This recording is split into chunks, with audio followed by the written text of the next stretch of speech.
Ce balado est une présentation de Démocratique. C'est la référence en logiciel de mobilisation politique. Identifiez les électeurs, gérez vos bénévoles et vos donateurs et bénéficiez de modules avancés de communication.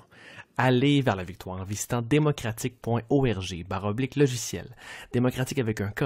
démocratique.org/logiciel.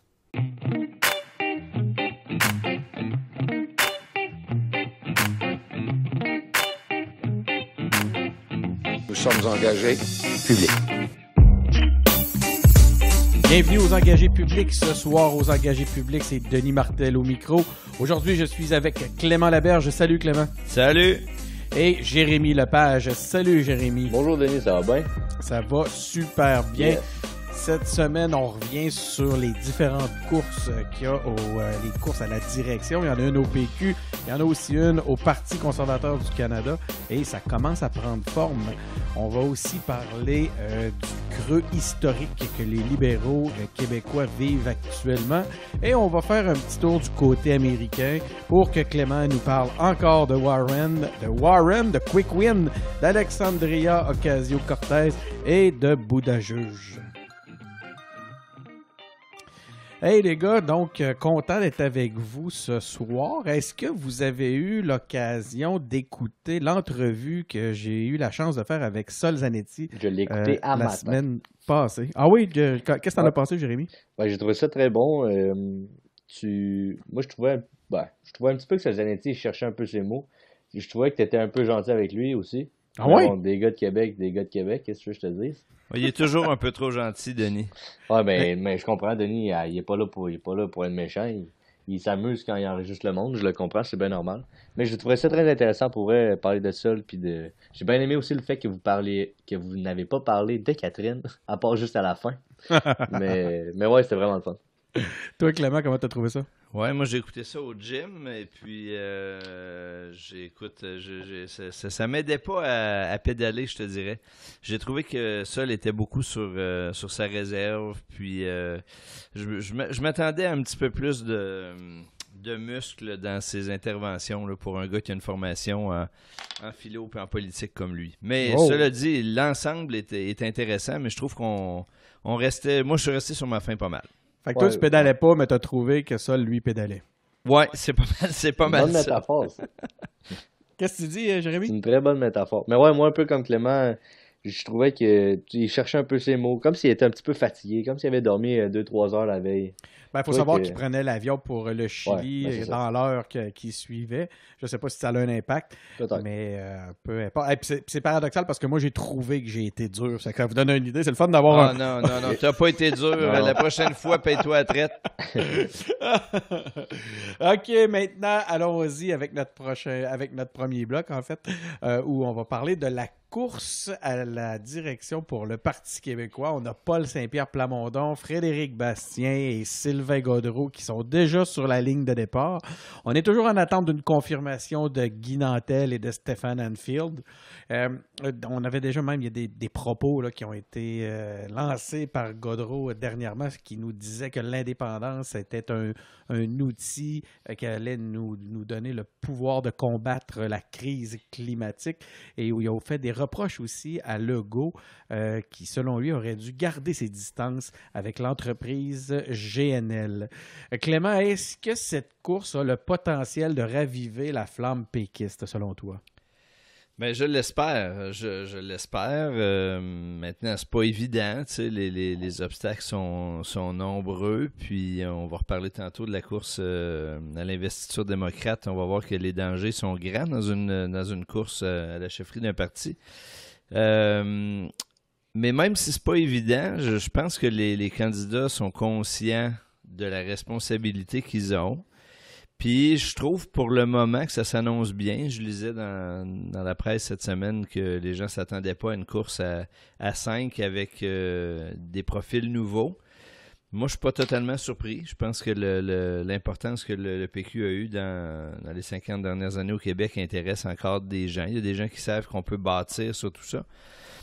Sylvain a montré un grand courage sur la question écologique. Je pense qu'on s'attend de lui qui porte ce flambeau-là dans la course et c'est nécessaire. Moi, j'aime plutôt ça, qui associe les exigences de la crise climatique avec la question de l'indépendance. Paul a l'air déterminé à reprendre là où il a laissé avec son rapport sur réformer le PQ. Ouais, sur oser réformer le PQ.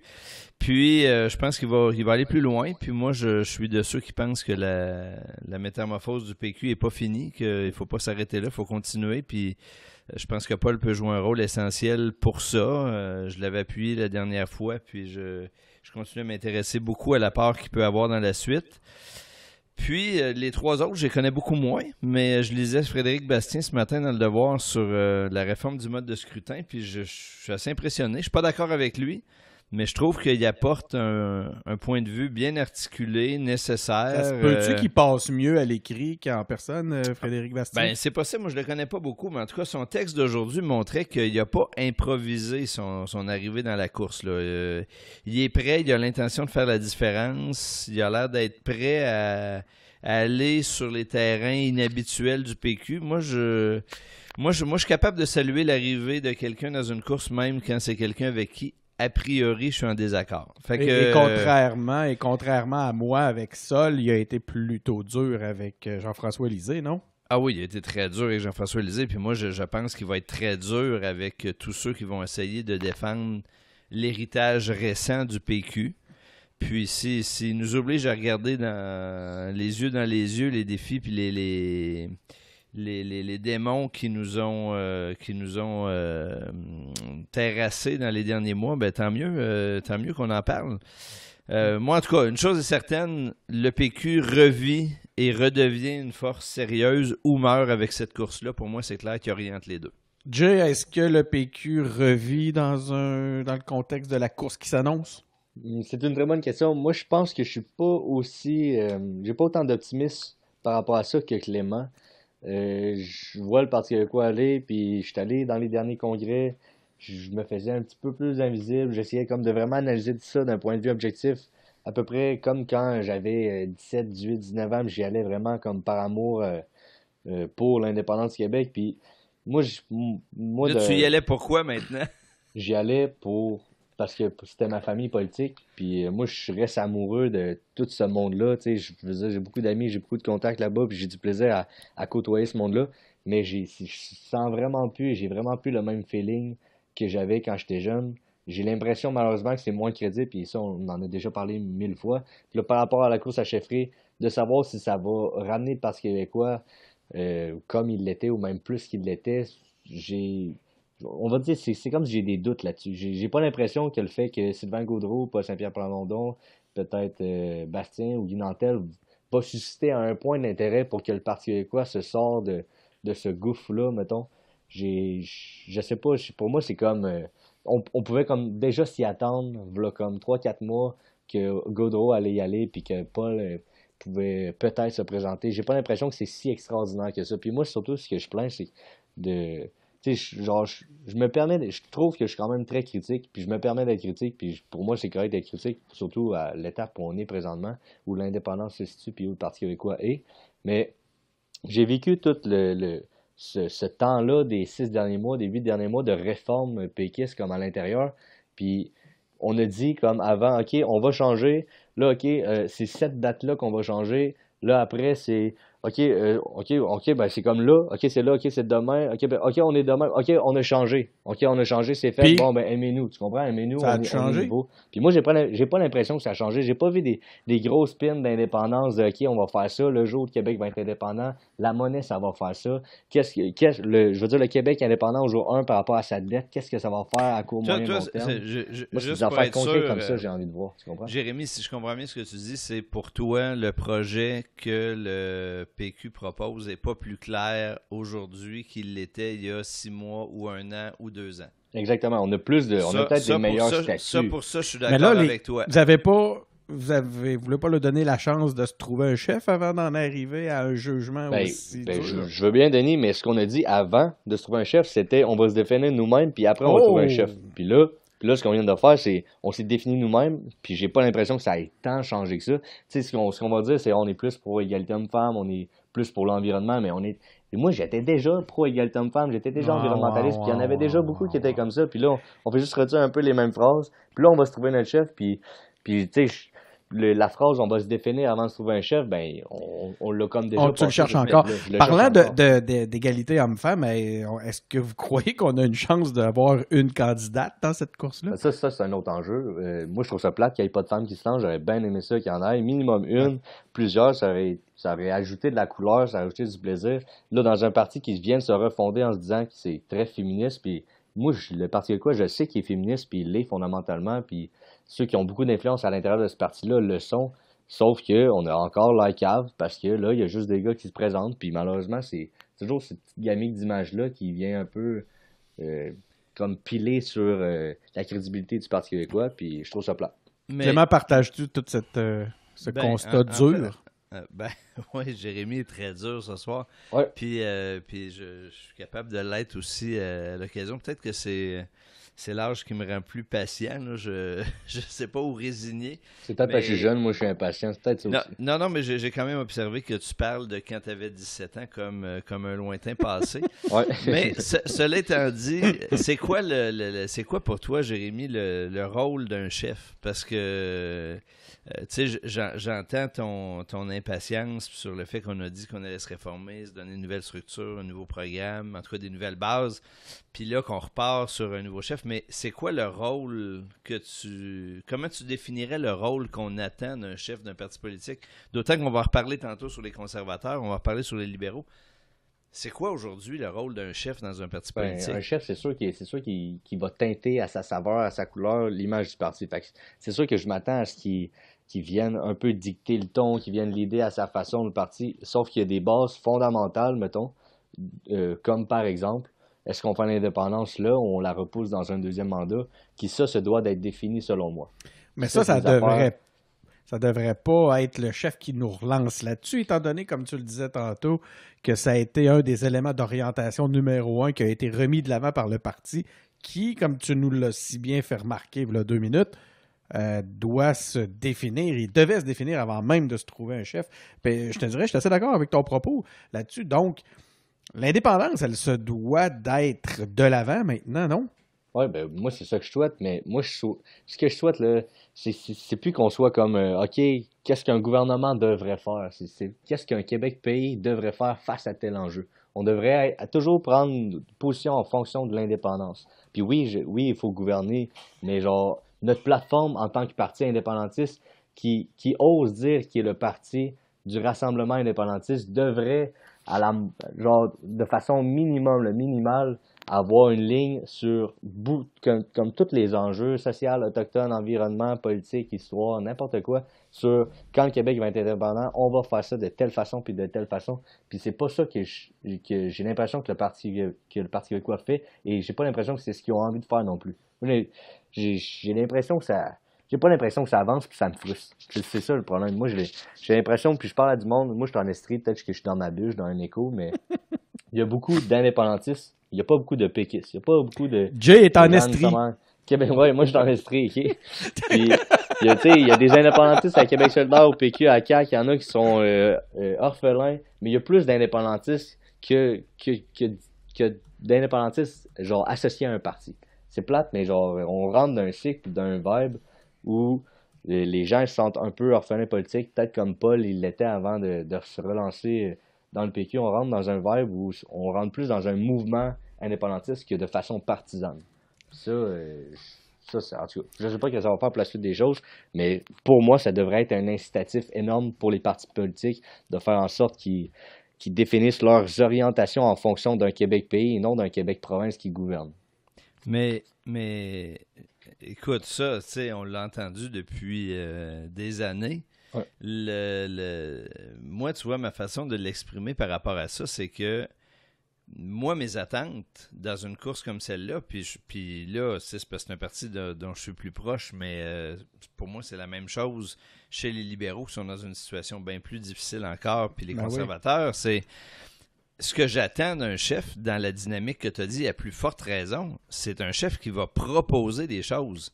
Ouais. Quelque part, le PQ, je pense, ne doit pas se chercher le meilleur chef de l'opposition possible, c'est-à-dire quelqu'un capable de contester le gouvernement sans arrêt efficacement. On doit avoir quelqu'un qui va proposer de façon crédible, avec une légitimité et la capacité de rassembler, un projet social. Après ça, la critique du gouvernement, c'est une autre affaire.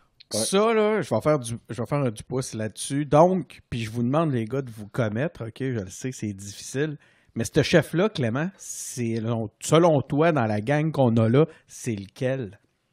Qui est capable de proposer. Celui qui est le plus à même de pouvoir répondre à ce que tu viens de nous décrire. Donc, un chef qui propose et non un chef de l'opposition. Dans les 5 candidats qu'on a actuellement, lequel, selon toi, serait le mieux placé? Mais écoute, je veux pas éviter ta question, mais j'ai dit tantôt qu'il y en a 3. Non, mais il y en a 3 que je connais pas assez. Il fait pas du pouce, le Denis, dis, triche, je les passe à côté. Ouais. Non, mais il y en a 3 que je connais pas assez. Il pédale pas bien, il l'a dit tantôt. On va voir ça, là. Ben là, vous êtes injuste, il y en a 3 que je connais pas assez pour répondre. Par contre, Denis, je suis prêt à m'engager à répondre à ta question à mon prochain passage ici quand je vais avoir eu l'occasion de connaître les autres. Est-ce que tu considères cette réponse comme satisfaisante, toi, Jay? Ça dépend de la réponse que je vais te donner. Parce que non, mais je parle la réponse je vais la préciser à Clément. Moi, je suis pas satisfait. Je vais la préciser un peu, Denis. Moi, là, ma grille pour analyser la suite des choses, c'est les gens qui vont faire campagne en se définissant par rapport aux autres, en répondant aux autres, puis en critiquant l'action du gouvernement, je vais les éliminer. Okay. Les gens qui vont me proposer un projet puis qui vont me dire pourquoi il faut que je croie et que je m'engage et que je m'investisse émotivement, politiquement, financièrement dans l'indépendance du Québec, je vais les suivre. Jay, ton candidat, tu penses qu'il est en mesure, dans les 5 qu'on a énumérés, lequel, selon toi, est le plus à même d'être un bon leader? Moi, mon choix n'est pas définitif, puis ça va prendre beaucoup de temps avant qu'il le soit. Par contre, au niveau brasser les choses, ce à quoi j'aime quand ça se brasse, puis que c'est hors de l'ordinaire, puis que ça devient spécial, puis qu'on en parle. Je pense qu'entre Paul et Sylvain, je pense que Paul a davantage la capacité d'amener ce genre de phénomène de « OK, on va vraiment faire différent, puis ça va être autrement », puis je pense qu'il n'y a pas davantage la capacité d'amener des nouvelles idées, puis pas seulement d'amener des nouvelles idées, mais d'avoir l'air d'amener des nouvelles idées. Je sais pas si tu comprends. C'est bizarre ce que je viens de dire, mais... Ben, c'est celui qui représente, selon toi, le plus, le mieux, le changement. C'est comme un outsider, il arrive, puis OK, bam, là, le Parti québécois peut être en soi une nouvelle chose, davantage que si c'était Sylvain Gaudreault, un bon parlementaire qui a été un bon ministre, mais qui est là depuis un bout, puis qui c'est un peu comme un Pascal Birubé ou un Agnès Maltais, mettons. C'est pas je les déteste pas, je les aime, ces personnes-là, mais pour ce que moi j'ai envie de voir présentement pour l'indépendance, je pense que de première vue, je pense que Paul serait davantage en capacité d'amener ça que Sylvain. Maintenant, il va y avoir la course, bien sûr, puis on va en voir des choses, mais je pense que ça pourrait être ça. C'est ça. Ça dépend toujours de qu'est-ce qu'on a envie. Si on veut l'expérience, ben je pense que Sylvain Gaudreault est le meilleur candidat. Si on veut que ça brasse, puis que on veut peut-être des nouvelles choses qui sortent de l'extérieur, puis blablabla, peut-être que Paul serait un meilleur candidat pour ça. Si Guy Nantel arrive dans la course, ça va foutre la marde, ça va vraiment être intéressant, ça va être drôle, puis on va en parler davantage. Je sais pas qu'est-ce que ça va donner par rapport à ça, mais c'est sûr que ça va être intéressant. Est-ce qu'on invite Guy Nantel à se porter comme candidat, les gars? Moi, j'aimerais ça le voir comme candidat. Je sais pas si j'aimerais le voir comme chef d'État, mais comme candidat à la chefferie du PQ, c'est sûr que ça rajouterait un petit peu de red hot dans la salade, ça serait le fun. Toi, moi, n'importe qui a le courage d'aller s'exposer dans une course pareille, dans un contexte comme celui qu'on a aujourd'hui, non seulement au PQ, mais en politique, n'importe qui a le courage de se retrousser les manches, de faire le nécessaire pour être candidat, mérite qu'on l'accueille puis qu'on l'écoute. Ça, il n'y a aucun doute pour moi. De toute façon, tout le monde est le bienvenu maintenant au PQ. C'est ça fait partie des orientations. Mais il faut réaliser, il faut que les gens réalisent là, les efforts puis l'abnégation qu'il va falloir à ces gens-là pour faire le parcours qu'on met devant eux, là, ça mérite considération pour qu'on prenne le temps de les écouter. Puis ça m'amène à un point, là, tu sais, je disais tantôt sur Frédéric Bastien, son texte dans Le Devoir d'aujourd'hui sur la réforme du mode de scrutin. Frédéric Bastien, il a le courage de prendre de façon totalement perpendiculaire une position qui est tenue pour acquis au PQ, qu'on est en faveur de la réforme du mode de scrutin. Puis lui, il dit, si on est indépendantiste, on doit s'inquiéter de cet appui-là à la réforme du mode de scrutin. Il faut du courage pour le dire. Moi, j'ai hâte de voir comment les autres candidats, comme Paul et Sylvain en particulier, vont répondre à ça. Parce que moi, je suis plutôt favorable à la réforme du mode de scrutin, mais je pense que les questions que Frédéric Bastien pose sont bonnes et je m'attends à ce que des gens qui aspirent à diriger le Parti québécois soient en mesure d'expliquer pourquoi Frédéric Bastien est dans l'erreur. OK, on passe à une autre course. Une autre course à la direction, la course conservatrice. Il y a un rapport interne là, qui met en lumière les causes de la dernière défaite. On dit que la faute serait attribuable à l'entourage de Andrew Scheer à cause qu'il y a trop de centralisation. Écoutez, je trouve que c'est peut-être une piste intéressante. J'en aurais d'autres à leur amener. En même temps, il y a Peter MacKay qui se lance dans la course. On a vu ça. On a eu cette confirmation-là cette semaine. Il y a Harper qui a quitté son poste actuel pour bloquer Jean Charest. Il va le reprendre. Oui, pour elle, tu nous l'annonces ou... non, mais il va le reprendre, c'est sûr et certain. Mais c'est c'est ça. Il y a des sources qui affirment que l'objectif principal de l'ancien premier ministre dans ce contexte-là, là, derrière sa démission dite brutale, et qu'il voulait se libérer pour contrer la candidature de Charest. C'était quel poste qu'il y avait Harper? Il était responsable de la fondation conservatrice. Okay. Donc, fait que là... Et on se retrouve, puis soudainement, suite à cette espèce d'initiative-là, on avait de nombreux témoins qui dénonçaient le financement du PLQ sous Charest. On en a vu plusieurs. Et soudainement, aujourd'hui, après une méprise de la presse qui nous annonçait sous la plume de Denis Lessard que Charest allait se présenter, à moins d'une demi-heure après cette annonce, on apprenait par Radio-Canada que Jean Charest ne serait pas candidat. Est-ce que les témoignages fournis à la police auraient pu être une tactique de certains conservateurs pour bloquer Jean Charest, Jay? Moi, je pense que c'est un peu la théorie du complot, là, mais je pense que ouais.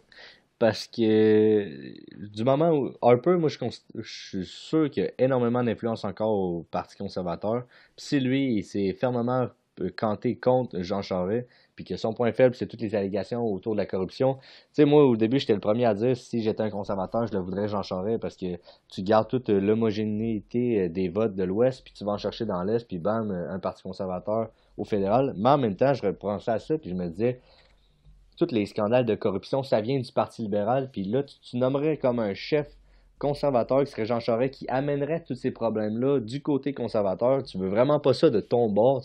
C'est comme des problèmes de l'autre bord, d'un autre scène, d'un autre parti, puis là, tu t'accaparais de ces problèmes-là comme extrêmement graves de corruption et tout, comme volontairement. C'est sûr que c'est pas vraiment pas souhaitable pour le futur du Parti conservateur en ce sens-là.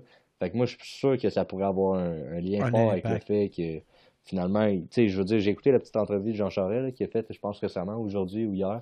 Puis, tu sais, il sort des bonnes raisons, mais je suis persuadé que c'est pas uniquement ces raisons-là qui fait en sorte qu'il y va pas. Parce que lui, je pense qu'il aimerait comme garder sa liberté pour le reste de sa vie, même si peut-être qu'il la mérite pas, je sais pas, il n'y a rien d'officiel. Mais tu comprends? Tu sais, comme entre risquer ça ou de juste rester tranquille avec beaucoup d'argent chez lui, avec sa famille, je pense qu'il préfère ce statu quo-là, puis c'est plus simple pour lui. Clément, la candidature de Jean Charest est un danger plus grand pour les conservateurs ou plus grand pour le PLQ de ressortir tout ce passé-là? Moi, je pense que, en fait, ce qui se passe aujourd'hui avec Jean Charest, qui, je pense, en arrive à la conclusion qu'il ne pourra pas passer à travers la course à la chefferie avec la justice qui lui pend au bout du nez. Il traîne des casseroles. Oui, moi, je pense que c'est juste que là, il est pogné pour assumer la stratégie que les libéraux, Nathalie Normando et lui et d'autres ont pris depuis X années, c'est-à-dire d'étirer la sauce, de trouver tous les moyens de reporter la justice, d'empêcher les tribunaux de juger, etc. Puis, ben, qu'est-ce que tu veux? Je veux dire, à un moment donné, quand tu t'empêches les tribunaux de faire leur travail, t'empêches la justice de faire leur travail, puis tu mises sur le temps, ben, il y a un moment donné où le temps finit par te rattraper. Puis là, ben, ça va lui coûter sa participation à la chefferie conservatrice. Ouais. Moi, j'ai envie de dire, c'est un juste prix à payer pour la stratégie qu'ils ont choisie maintenant. Bon, c'est moi, mon capital d'empathie va aller vers d'autres personnes que Jean Charest. Mais moi, outre le fait que, tu sais, moi, j'aurais vraiment pas voulu que Jean Charest soit premier ministre du Canada, mais ce que j'aurais voulu, par contre, c'est un débat entre Trudeau et Charest. Ça, j'aurais tripé voir ça à la TV. J'aurais capoté. Clément, trop de centralisation. Ouais. Ben, ouais, trop de centralisation, tu disais. Trop de centralisation au Parti conservateur, tu y crois que c'est vraiment ça qui les a coulés? Ben, écoute, je le sais pas parce que je me suis très peu intéressé au Parti conservateur dans les dernières années, mais ce que je sais par contre, c'est que tous les exemples que j'ai connus dans les dernières années de campagne électorale qui misent sur la centralisation des décisions se terminent en catastrophe. Moi, je pense que dans un environnement de plus en plus d'opinions de plus en plus diversifiées, éclatées et dans un univers médiatique aussi influent qu'on a, l'idée de tout centraliser de façon très serrée autour d'un chef, c'est une illusion toxique. Puis, qu'est-ce que tu veux, le Bloc a payé pour en 2007, le PQ a payé pour en 2014, les conservateurs ont peut-être payé pour en 2018. Va falloir que les partis politiques apprennent à refaire confiance au monde, à l'entourage, aux militants, puis que c'est en inspirant les gens à travailler de façon loyale pour un parti qu'on gagne, c'est pas en essayant de tout resserrer sur une ou deux personnes. D'où l'importance de donner une place aussi dans le calendrier éditorial à la décentralisation, puis aussi à la particularité des dossiers régionaux pour que chaque région puisse traiter ses dossiers d'une façon autonome. Je pense que c'est aussi, j'imagine, ce que l'étude conservatrice vient dire à travers un truc comme celui-là. Ben moi, je suggérerais aux conservateurs de relire le rapport de Hélène Allary en 2007 sur l'explication de l'échec du Bloc, puis ils vont peut-être trouver de quoi nourrir leur réflexion. Donc, the song remains the same. Absolument. Jay, as-tu un dernier mot sur ce dossier-là avant qu'on passe à autre chose? Ouais, ben c'est ça. Comme tu dis, je sais pas si le fait que tout ait été centralisé autour de Scheer ait peut-être nuit les conservateurs en 2018, peut-être, mais c'est sûr que Scheer, anyway, il avait le charisme d'une grenouille, puis c'était pas le meilleur candidat que les conservateurs pouvaient avoir. C'est quoi l'autre affaire? Ouais, juste, tu sais, comme juste une anecdote comme ça, moi, j'étais à l'université, j'en côtoie bien les jeunes, puis le fait qu'on ait parlé d'avortement, juste ça, là, juste le fait de parler d'avortement, puis de ramener ça l'a frustré beaucoup, beaucoup, beaucoup de jeunes. Ça les a motivés à même aller jusqu'à un vote stratégique. Puis j'en connais qui ont voté libéral juste pour s'assurer que les conservateurs ne rentrent pas, alors que c'est pas des libéraux, c'est pas des gens qui militent, c'est pas des libéraux dans l'âme, c'est pas des gens qui s'intéressent en soi à la politique, mais cette position-là là, de plus, c'est vraiment pas un conservateur progressiste, c'est plus un conservateur influencé par tout ça, comme classique là, de vieille école de l'avortement, il faudrait reparler de ça, puis blablabla. Mais ça, juste le fait d'en reparler puis de ramener ça au Québec, ça a vraiment pas marché. Puis, d'après moi, ça fait en sorte qu'au Québec, ça l'a un peu tué. Y vois-tu une piste aussi, Clément, dans ce contexte-là? Ben moi, ce qui me fascine, c'est que je regardais rapidement tantôt les nouvelles, puis une fois Deltel sorti de la course, Charest sorti de la course, là, il nomme la liste des candidats potentiels, puis j'en connais 2-3 de noms, mais qu'est-ce qu'ils ont fait, qu'est-ce qu'ils ont été, leur profil, je les connais pas. Puis je suis assez convaincu qu'ils connecteront jamais avec le Québec pour de multiples raisons. Fait que moi, ce qui commence à me fasciner là-dedans, c'est que on a une situation où le NPD est faible puis on voit pas comment il va se relever. On a un Parti conservateur qui risque de devenir de plus en plus invisible. On a un Bloc qui est probablement son plus fort. Je peux être négatif, mais en tout cas, je vois mal qu'il soit plus fort que le résultat qu'il a obtenu là. Fait qu'à court terme, c'est quoi? On est condamné à avoir un parti libéral qui va régner par défaut. Ça veut dire quoi ça pour le Québec puis pour la politique québécoise? C'est quoi les opportunités que ça nous offre puis que ça offre à François Legault? Mais même dans notre façon d'imaginer notre futur, il faut qu'on commence à penser, ça veut dire quoi? Un Canada où les partis d'opposition ne comprennent pas le Québec. Moi, je pense qu'il est encore un peu tôt. Il est encore un peu tôt, puis je parle pour au Parti conservateur, et le prochain tour de roue, la prochaine round, elle est quand même intéressante et doit attirer en ce moment des candidatures qui sont encore, qui se disent en réflexion. L'occasion est trop belle parce que le Parti libéral est en perte de vitesse, Trudeau est en perte de vitesse. Même s'il peut rester rapide, quand il reste que ils sont pas leurs meilleurs, il va y avoir une fatigue qui va s'installer. S'il n'y a personne au Parti conservateur qui est prêt à venir profiter de ce timing-là, je serais très, très, très surpris. Donc, les candidatures de l'Est, effectivement, seront celles qui vont attirer le regard parce que, justement, on veut créer cette espèce d'équilibre-là que Jay nous a bien exprimé tantôt, à savoir que le vote de l'Ouest est consolidé et que maintenant, il faut aller chercher faut aller faire des gains dans l'Est et au Québec. Mais je peux pas croire qu'il n'y a personne qui va profiter de cette occasion-là, Clément. Franchement, je n'y crois pas. Ben, écoute, on s'en reparle. On s'en reparle assurément. En attendant, ce que je te propose, c'est de parler un petit peu des États-Unis, juste pour faire plaisir à François, qui va nous écouter, puis qui va être bien heureux qu'on parle. Que je tienne le fort. Que tu tiennes le fort par rapport à la politique américaine. Mais tu vas voir, on va s'essayer, moi puis Jay, on va bien voir qu'est-ce que ça va donner. On parle de rien que dans la façon justement de prononcer les noms, je pense que déjà je vais me caler, tu sais, fait que ça commence fort. Mais Biden, t'aimerais-tu mieux qu'on parle de hockey ou de football? On pourrait parler de Yakovalchuk. Kovalchuk, c'est déjà passé, là. On est au football, là. On est avec. Mais moi, j'espère que Duvernay Tardif va gagner la coupe. Le Super Bowl, ça serait vraiment nice.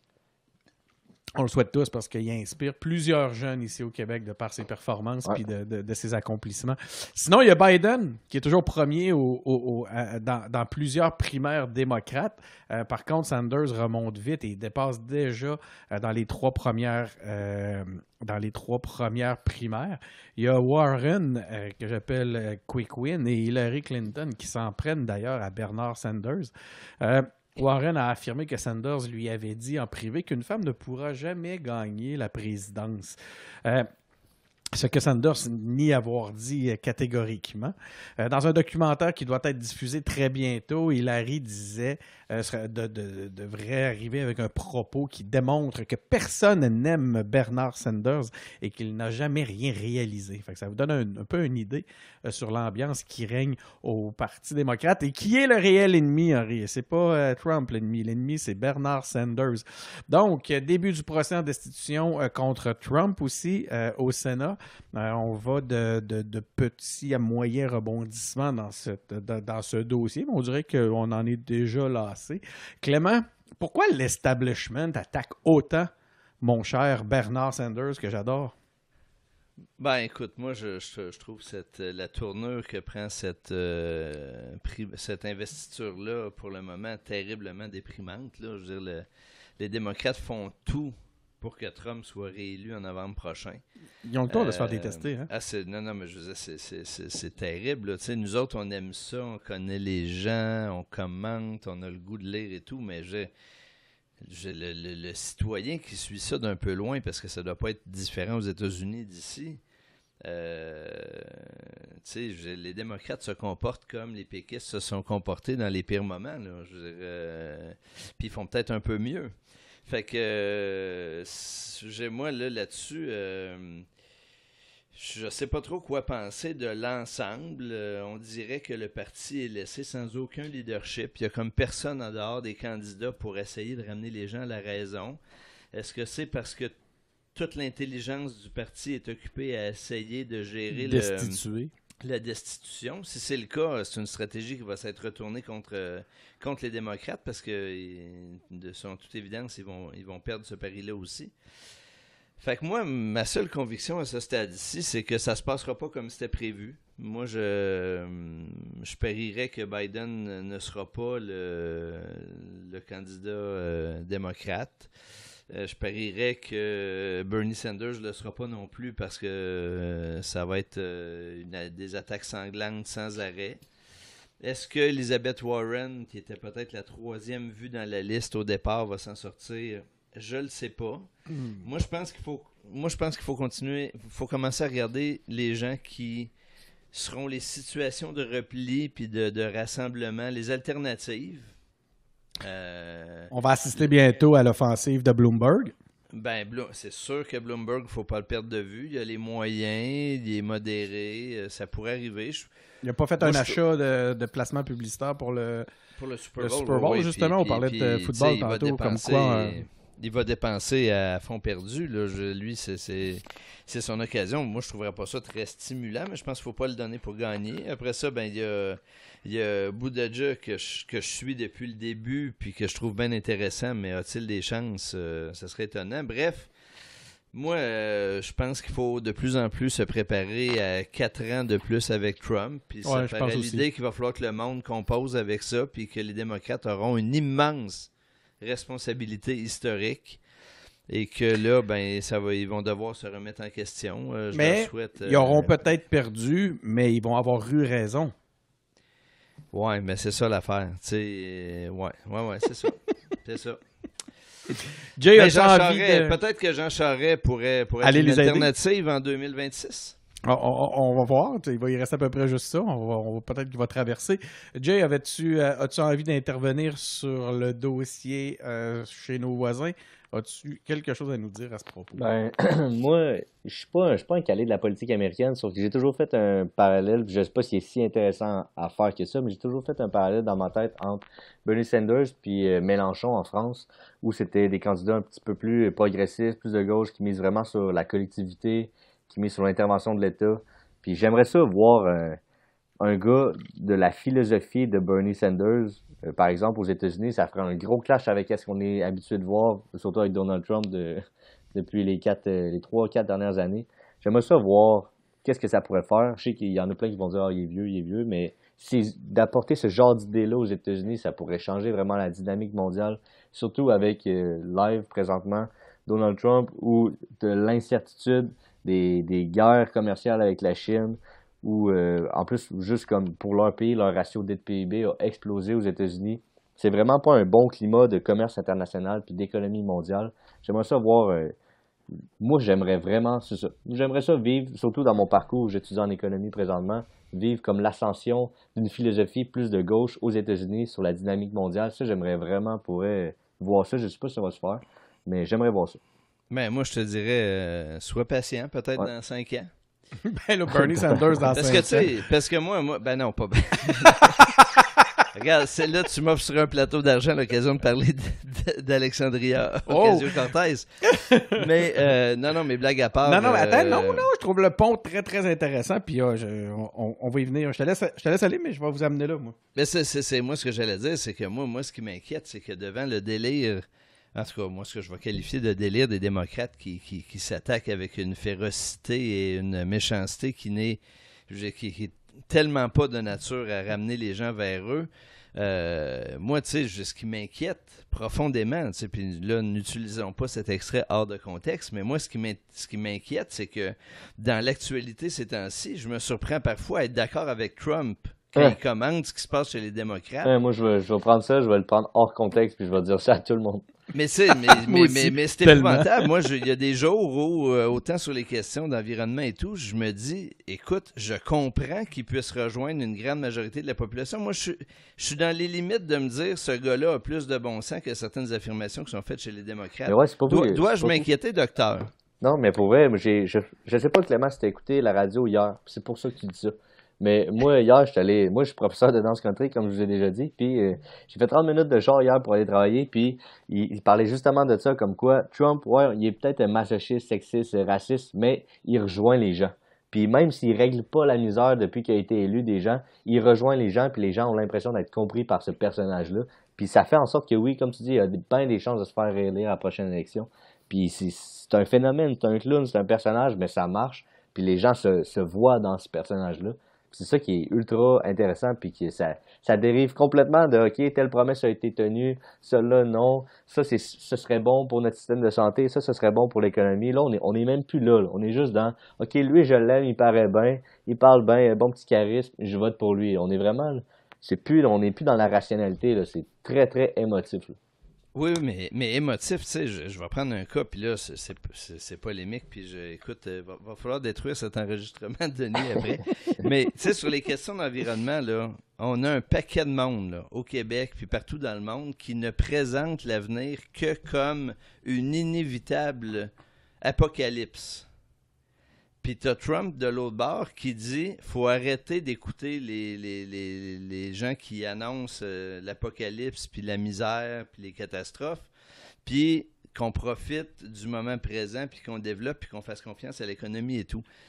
Je sais pas lequel des deux a raison sur le fond, mais ce que je sais, c'est que la psychologie humaine a pas le goût de se retrousser les manches quand le seul avenir qu'on lui offre, c'est pire qu'hier. Fait que où sont les gens qui vont être capables de nous dire qu'il y a urgence, qu'il y a nécessité de se mobiliser, mais qu'il faut le faire parce qu'on peut encore croire que si on le fait, demain va être mieux qu'aujourd'hui.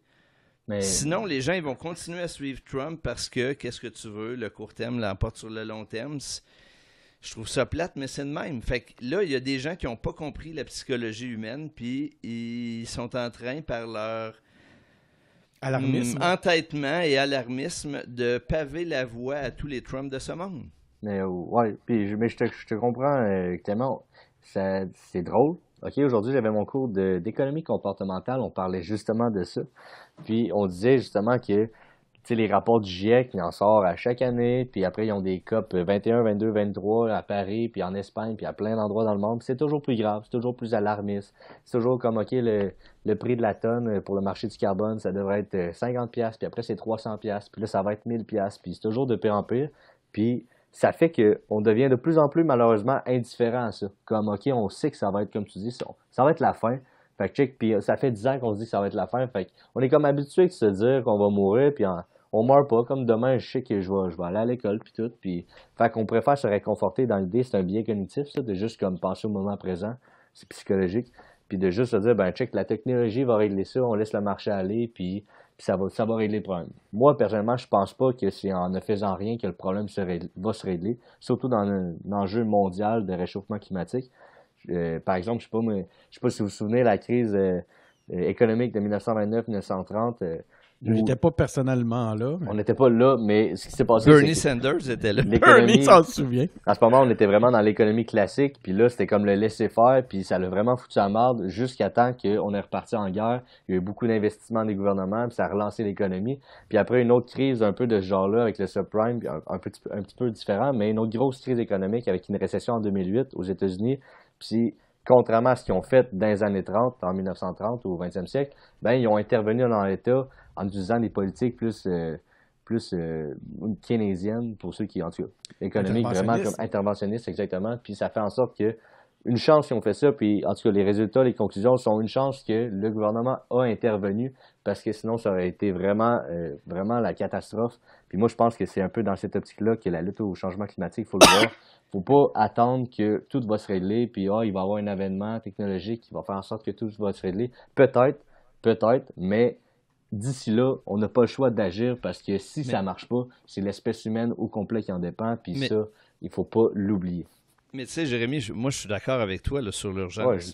Mais moi, ce que je dis, c'est que si le discours dominant, c'est que si 80% de la population fait pas sa part d'urgence la semaine prochaine, on s'en va vers l'apocalypse, il va y avoir des feux partout, des tempêtes, etc.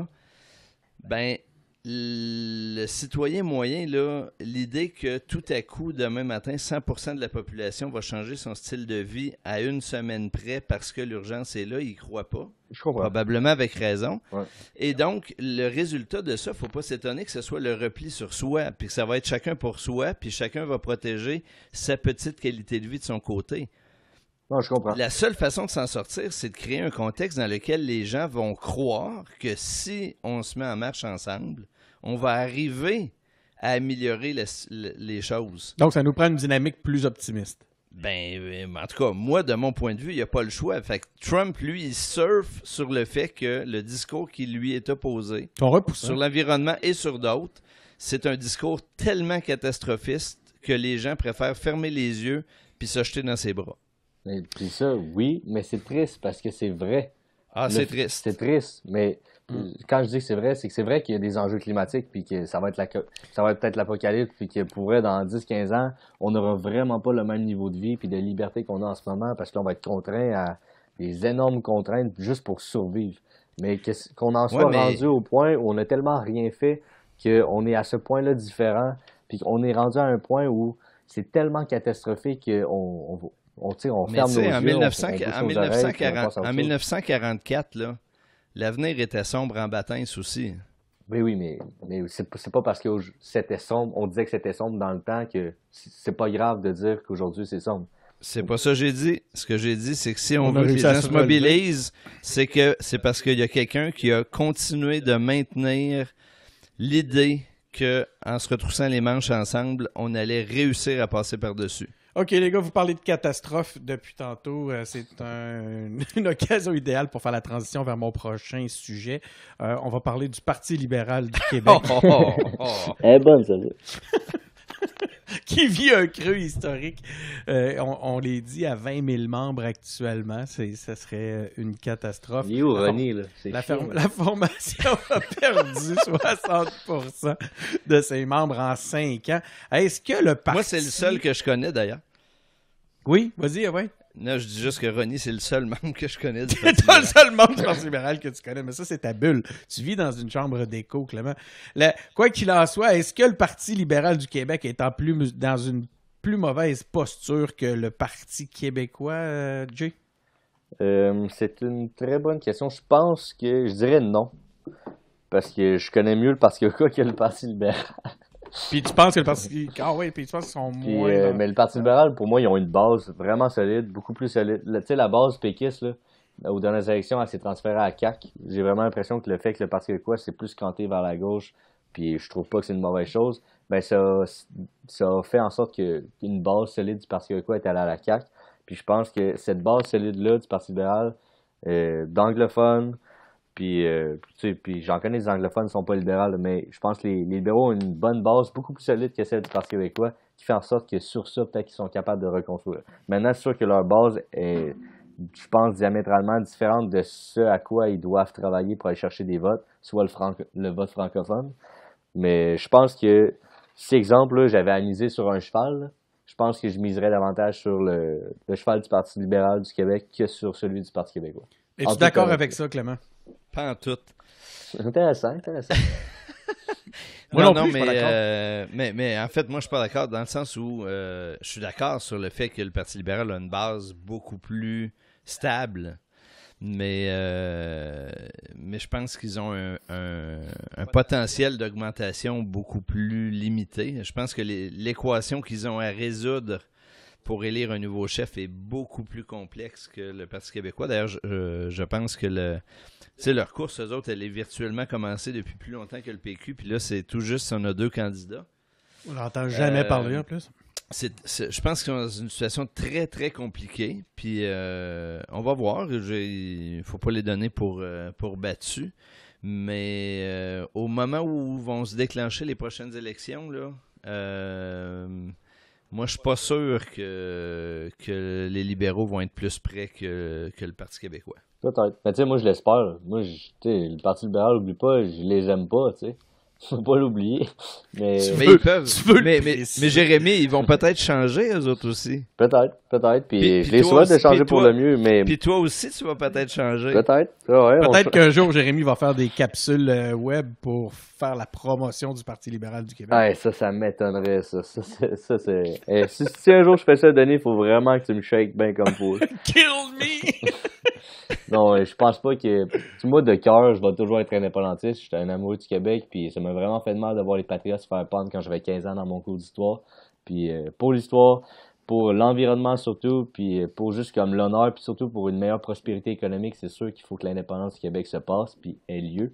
Mais pour ça, il va falloir que les partis se prennent en main et qu'on soit capable de se parler entre indépendantistes. Ça va prendre une grande démarche indépendantiste, on est loin de ça. Mais ça fait pas en sorte que moi, je suis plus indépendantiste, je vais l'être toute ma vie. Puis je réfléchis de plus en plus à me faire tatouer une fleur de lys sur le cœur. Je sais pas de quelle façon, quelle grosseur, mais c'est sûr qu'un jour, ça va venir. OK, attends un peu. On a Jérémy qui a réussi en 4 points à nous résumer le pourquoi le Québec devrait être indépendant. Ça fait longtemps que j'ai pas personne entendu un chef être en mesure de me l'expliquer aussi clairement. Moi, c'est ça que j'aimerais entendre. J'aimerais entendre les finances d'un Québec indépendant. Moi, je suis aveugle pas je suis aveugle, là, parce que j'ai pas de temps, parce que j'étais à l'université puis je dors marde. Puis que tu fais des danses, puis que tu fais des cours de danse. Mais tu sais, genre juste faire une vidéo sur la monnaie de qu'est-ce qu'on ferait avec la monnaie. Moi, comme personnellement, je te dis comme en 30 secondes pour le fun, là, à court terme, je te garde la monnaie canadienne, puis à long terme, on se fait une banque centrale du Québec, puis on fait notre propre monnaie. Pas parce que je veux une monnaie québécoise, mais l'enjeu, c'est de garder maximiser notre pouvoir d'achat. Puis ça, les meilleurs placés pour faire ça, c'est les économistes puis c'est les financiers. Comme les meilleurs pour éteindre un feu, ben c'est pas les infirmières puis les esthéticiennes, c'est les pompiers, tu comprends? Fait que chacun son domaine, puis juste le fait de parler de ça, peut-être que j'ai pas raison, peut-être que la meilleure façon de faire, c'est autre chose, mais juste le fait d'en parler, ça va être déjà 1000 fois mieux que d'éviter la question puis de faire comme si les gens voulaient pas en savoir, parce que c'est des questions précises comme ça que les indécis veulent entendre parler. Puis c'est des questions précises comme ça qu'on ne parle pas qui fait en sorte que les gens rejoignent pas notre mouvement. Comme quoi la question même aurait une force d'influence. Pas besoin nécessairement d'avoir une réponse précise et statue. On est rendu là. Exactement. Clément? On a-tu changé la question, puis il faut dire pourquoi on pense que l'indépendance est importante, puis comment y arriver? Non, oui, on parlait du Parti libéral.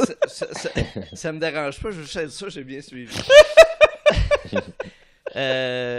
Moi, si la course au Parti libéral nous amène à aborder ces sujets-là, je trouve que c'est un succès. Tu sais, moi, là... On devrait inviter Dominique Anglade avec nous autres. Parler d'indépendance. J'aimerais ça l'inviter, Dominique Anglade. Ben moi, je pense qu'elle accepterait. Je pense qu'elle accepterait. Moi, je pense qu'elle accepterait. Bon, ben, elle est invitée. Je m'occupe de faire l'entrevue personnellement. Parfait. Tu sais, moi, ce que je souhaite, là, pour revenir sur un point que j'ai dit tantôt, puis ça va être lié à l'indépendance, mais pas que, c'est...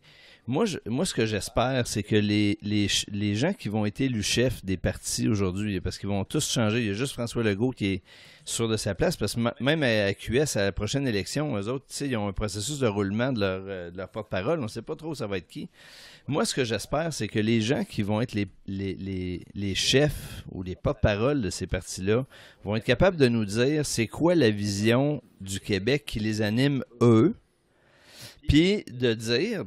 Pour les indépendantistes, que moi je vais écouter davantage, qui vont être capables de dire pourquoi l'indépendance est nécessaire.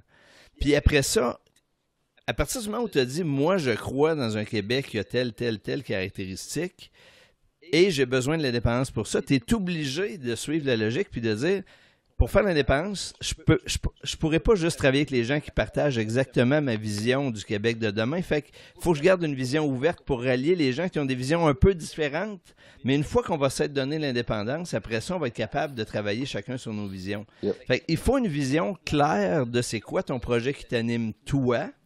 Puis après ça, une très grande ouverture à travailler avec tout le monde qui, pour défendre son projet, a besoin de l'indépendance. Tu viens de nous expliquer pourquoi Québec... Québec... Arrêtons de nous ostiner. Ben oui, c'est pour ça que Québec solidaire n'aura jamais mon appui. Puis c'est aussi pour ça que Québec solidaire ne sera jamais capable de faire l'indépendance. Ben, c'est ça. Moi, en fait, jamais, s'il ne change pas de point de vue. Moi, ce que j'aurais aimé, tu sais, on va revenir à ton entrevue avec Sol. Moi, j'aurais aimé ça que Sol réexplique pourquoi lui pense que l'indépendance est nécessaire pour la vision du Québec qui l'anime. Puis qu'ils disent dans la phrase suivante, mais je sais que d'autres n'ont pas la même vision du Québec de l'avenir et qu'ils ont aussi besoin de l'indépendance, je suis prêt à travailler avec eux. Fait que pour le dire de façon encore plus simple, moi, je veux un Québec qui va avoir un projet de gauche. Je le sais qu'il y a des gens qui veulent un Québec qui va avoir un projet de droite. On a tous les deux besoin de l'indépendance. Travaillons ensemble, puis après ça, dans l'élection qui suivra, on défendra chacun notre projet. Sol j'ai déjà posé la question à Sol dans le cadre de la deuxième entrevue que j'ai faite avec lui, où je lui avais parlé d'un hypothétique référendum avec François Legault et le Bloc sur les estrades. Puis je lui avais demandé, alors, seras-tu aux côtés de François Legault et du Bloc pour l'indépendance, puis il m'avait répondu, bien sûr. Cela dit, mais pour moi, est-ce c'est que pas Sol assez. et QS, c'est la même chose? Non, mais de toute façon, pour moi, c'est pas assez. Ah. C'est pas de dire, devant la situation, je vais me rallier. La question, c'est, on va se retrousser les manches pour y arriver ensemble. Puis ça ne veut pas dire de tout mélanger nos projets ensemble. Moi, je veux pas que Sol dilue son projet en parlant avec Mathieu Bock-Côté. Je veux que les deux puissent plaider chacun leur projet, mais en se disant, pour qu'on réussisse l'un, nous, l'autre, il y a une étape qu'on doit faire ensemble. Ça, il faut le dire, le plaider, puis y travailler activement. Donc, c'est sur ces sages paroles qu'on va mettre fin à l'épisode de cette semaine. Merci beaucoup, Clément. Merci beaucoup, Jérémy. Puis j'ai retenu que j'ai une question pour laquelle je te dois une réponse dans quelques semaines. Assurément, il va falloir que tu me reviennes pour que tu identifies ton candidat préféré sur lequel tu paries et aussi celui que tu as choisi de supporter dans le cadre de la course à la chefferie du Parti québécois. Promis, une fois que j'aurai eu l'occasion de tous les connaître adéquatement. Ah, puis Denis, juste pour faire du pouce, vite sur ce que Clément vient de dire par rapport à ce Zanetti, je veux juste dire, je veux pas lancer une rumeur, OK? On va dire que c'est une rumeur, mais moi, j'ai des oui-dire, OK, de gens à l'université qui sont très, très près de Québec solidaire. J'ai rien de confirmé, OK, mais moi, j'ai entendu dire qu'il y aurait des pressions internes à Québec solidaire pour pousser Sol Zanetti pour être un des porte-paroles, puis comme des grosses têtes d'affiche de Québec solidaire. Je dis ça, je dis rien, je dis ça comme ça. Point. Ça serait bien. Moi, je trouverais... Moi, personnellement, j'aimerais ça. J'ai entendu ça. On l'aura entendu ici une première fois. On l'aura entendu une première fois, puis ça fera l'objet d'une question lors d'une 4e entrevue avec Sol Zanetti. Yes. Non, merci beaucoup tout le monde pour cet épisode, pour l'épisode de cette semaine. Abonnez-vous à notre balado sur Apple Podcasts, sur Google Podcasts, sur SoundCloud ou sur Spotify. Suivez-nous sur nos pages Facebook, sur Twitter, sur YouTube et sur Instagram. Engagez-vous en visitant notre site web. engagerpublic.com, engagé avec un S, public avec un S. Merci beaucoup les gars d'avoir été présents, aussi généreux de votre présence et de vos commentaires, et à la semaine prochaine. Merci Denis. À la semaine prochaine.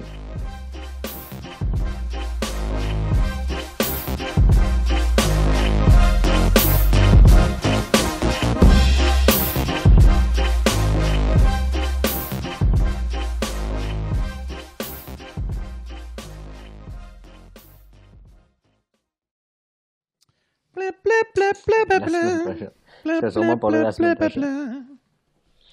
C'est très le fun de faire l'émission avec toi, Jérémy, Ouais, parce vrai, que t'es très direct, spontané, c'est très riche les échanges. Mais j'aime ça faire ça, puis avec toi aussi, Clément, puis moi, pour vrai, j'aime ça quand on n'est pas d'accord,